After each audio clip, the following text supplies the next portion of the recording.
Sebuah buku klasik, Think and Grow Rich, karya Napoleon Hill yang pertama kali diterbitkan pada tahun 1937, masih relevan hingga kini karena mengajarkan 13 prinsip abadi yang berdasarkan penelitian terhadap orang sukses mengenai bagaimana pola pikir yang tepat adalah kunci untuk mencapai kekayaan dan segala bentuk tujuan.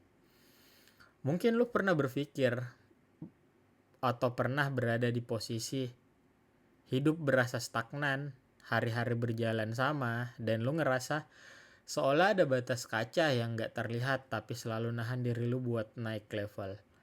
Dan di tengah rasa mandek itu, lu mungkin pernah bertanya, kenapa hidup gua gak berubah-berubah ya? Gua pernah tanya itu juga, sampai suatu hari gua membaca sebuah buku tua yang katanya udah mengubah hidup jutaan orang. Judulnya Think and Grow Rich karya Napoleon Hill. Awalnya gue pikir ini cuma buku motivasi usang, tapi semakin gue baca, semakin gue merasa buku ini bukan sekedar buku, ini cermin. Dan sekarang gue mau cerita, tenang, pelan, ngalir, bukan cuma ngebahas isi bukunya, tapi apa yang gue rasain ketika membacanya. Karena sesungguhnya yang kita cari saat membaca bukan cuma pengetahuan, tapi pergerakan kecil dalam hati kita. Sesuatu yang bikin kita bilang, oh selama ini gua salah lihat dunia. Pelajaran pertama, semua dimulai dari satu hal, pikiran kita sendiri. Hill bilang, pikiran adalah hal yang dapat diperhitungkan. Waktu gue baca kalimat itu, gue berhenti sebentar. Lu tahu kenapa? Karena selama ini, tanpa sadar, gue sering nyalahin hal di luar diri gue. Lingkungan gak mendukung lah, emosi lagi susah, modal belum ada, waktu gak cukup. Tapi Hill bikin gue sadar sesuatu yang pahit. Kita seringkali miskin bukan karena situasi, tapi karena cara kita memandang diri sendiri. Hidup itu kayak kamera, apa yang kita fokuskan itu yang memperbesar. Kedua, keinginan yang bikin dada panas. Di buku ini, Hill cerita tentang orang-orang sukses yang dia temui selama kurang lebih 20 tahun. Dan mereka semua punya satu sifat yang sama. Keinginan yang membara, bukan keinginan yang sopan. Hill bilang begini, banyak orang cuma ingin kaya, tapi sedikit orang yang harus kaya. Sedikit orang yang bangun tidur dengan rasa lapar, rasa gua gak mau hidup kayak gini terus. Rasa gua harus buktikan sesuatu. Rasa gua gak mau mati dalam keadaan yang sama kayak gua dilahirkan. Waktu gue baca bagian itu, gue mulai nanya ke diri sendiri, apa gue benar-benar pengen berubah atau cuma ngomong doang? Karena Hill memaksa kita jujur, apakah keinginan kita cukup untuk bikin kita gerak? Ketiga, bukan sekedar percaya, tapi memilih percaya. Keyakinan itu lucu. Kadang kita gak percaya diri sendiri. Kadang kita percaya orang lain lebih dari diri kita. Kadang mimpi kita sendiri pun kita ragukan. Tapi Hill bilang, keyakinan bisa dibentuk sama kayak otot. Gak lahir kuat, tapi dilatih kuat. Ia nyuruh kita menulis tujuan, mengulangnya setiap hari, membaca sampai pikiran bawah sadar kita percaya. Dan jujur, waktu pertama kali gue coba, gue merasa aneh. Tapi lama-lama ada yang berubah. Ada nada kecil dalam kepala gue yang bilang, kayaknya bisa deh. Lalu beberapa hari kemudian berubah lagi. Gue bisa kok.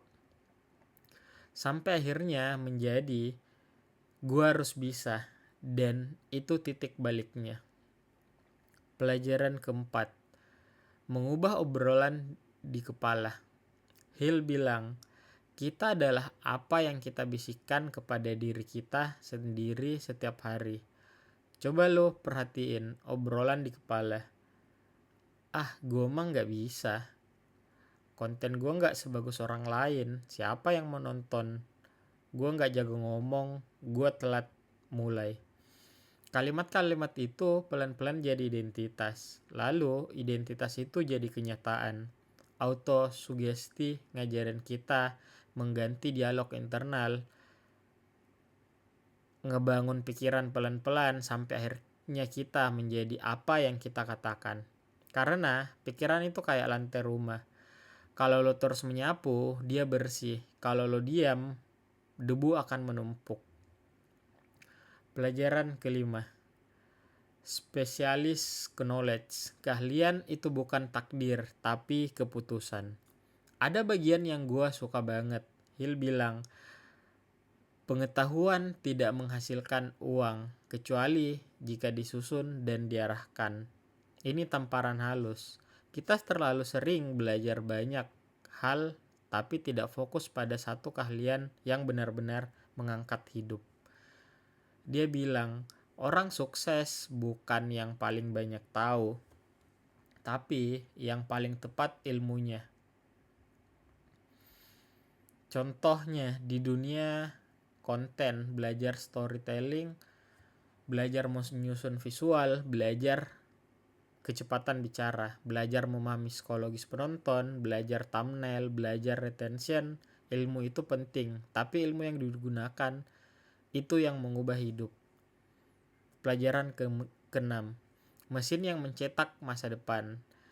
Hill percaya imajinasi itu bukan pelarian. Imajinasi adalah awal dari kenyataan. Semua yang kita lihat di dunia, bisnis, karya seni, teknologi, konten, semuanya dimulai dari sekali, muncul di kepala seseorang. Kita diciptakan untuk mencipta, dan masa depan kita sebenarnya sudah ada di kepala kita. Tinggal menunggu kita wujudkan. Ketujuh, mimpi tanpa langkah hanyalah ilusi. Hill sangat tegas soal ini. Banyak orang gagal bukan karena mimpi mereka salah, tapi karena mereka tidak punya rencana. Gue suka bagian ini karena jujur, kita sering ngerasa ingin berubah, tapi nggak pernah bikin rencana untuk berubah. Punya niat itu bukan aksi, punya impian itu bukan strategi. Hill ngajarin kita turun ke tanah. Apa langkah kecil pertama? Minggu ini mau ngapain? Siapa yang bisa bantu? Apa evaluasinya? Ini ngajarin kita menghormati proses, bukan hanya hasil. Ke-8. Decision. Hidup ditentukan oleh keputusan yang kita tunda.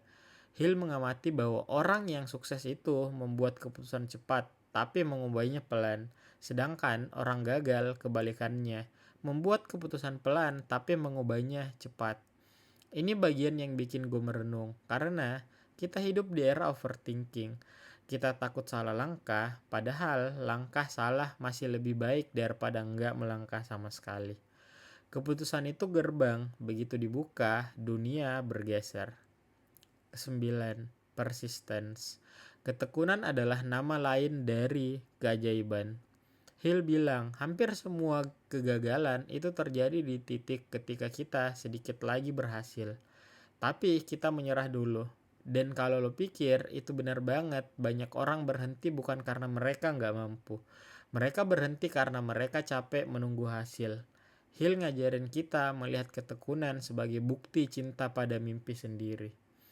Kalau lo benar-benar sayang sama tujuan lo nggak akan berhenti. Ke-10.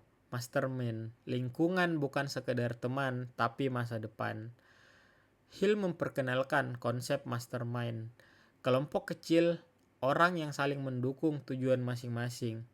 Kita lebih sering lupa bahwa energi itu menular. Ambisi menular, kemalasan menular, ketakutan menular, percaya diri juga menular. Hill bilang, tidak ada manusia hebat yang berhasil sendirian. Dan semakin lama gue hidup, gue makin ngerti. Yang bikin gue maju atau mundur seringkali bukan kemampuan, tetapi siapa yang ada di sekitar kita. 11. Pikiran bawah sadar, otak, dan intuisi. Di bagian akhir bukunya, Hill mulai masuk ke wilayah yang terdengar spiritual. Pikiran bawah sadar, getaran pikiran, intuisi. Tapi sebenarnya intinya sederhana.